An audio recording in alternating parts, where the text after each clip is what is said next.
मुंबई का दादर स्टेशन, जहां दिन रात भीड़ बहती है। उसी भीड़ के कोने में बैठा रहता था एक फटे कंबल और झुकी कमर वाला भिखारी।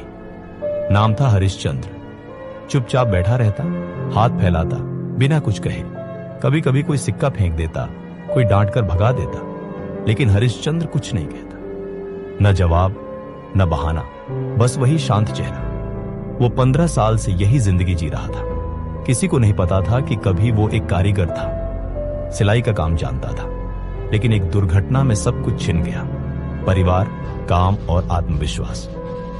एक दिन स्टेशन पर एनजीओ की एक लड़की आई जो जरूरतमंदों को गर्म कपड़े बांट रही थी। जब उसने हरिश्चंद्र को पुराना कंबल दिया तो उसकी नजर पास रखी एक अधूरी शर्ट पर पड़ी, जिसकी सिलाई बहुत साफ थी।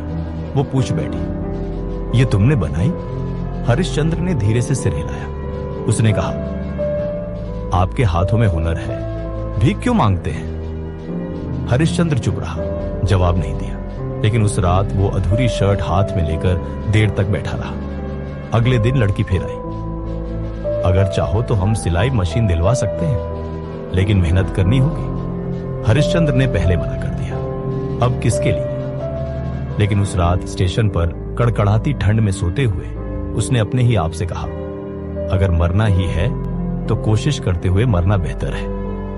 एनजीओ ने उसके लिए स्टेशन के पास एक छोटी सी जगह और एक पुरानी सिलाई मशीन का इंतजाम किया। वो अब दिन में 2 घंटे काम करता, फटे कपड़े रिपेयर करता, कभी कभी हैंकी रुमाल बनाता। किसी से कुछ कहता नहीं, बस चुपचाप काम करता। चुप रहो, मेहनत बोलेगी। ये वाक्य अब उसका मूल मंत्र बन गया। पहले कुछ दिन मजाक बना, अब ये भिखारी दर्जी बना है। कपड़े सिलकर करोड़पति बनेगा क्या?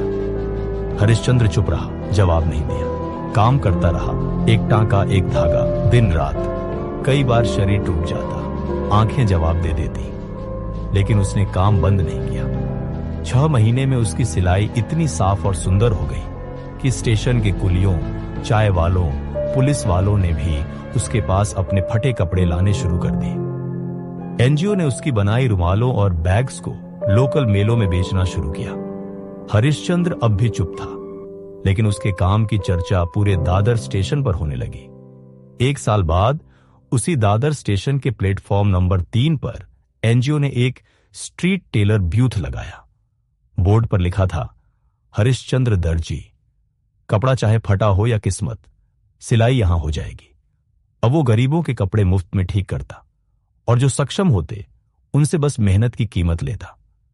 एनजीओ के कहने पर वह अब दिन में 1 घंटा हुनर सिखाने की क्लास भी चलाता था, उनके लिए जो किसी कोने में चुपचाप बैठे थे, सिर्फ एक मौके की तलाश में। हरिश्चंद्र ने कभी न कोई भाषण दिया, न सोशल मीडिया पर वायरल हुआ। उसकी पहचान उसकी चुप्पी थी और आवाज उसकी मेहनत।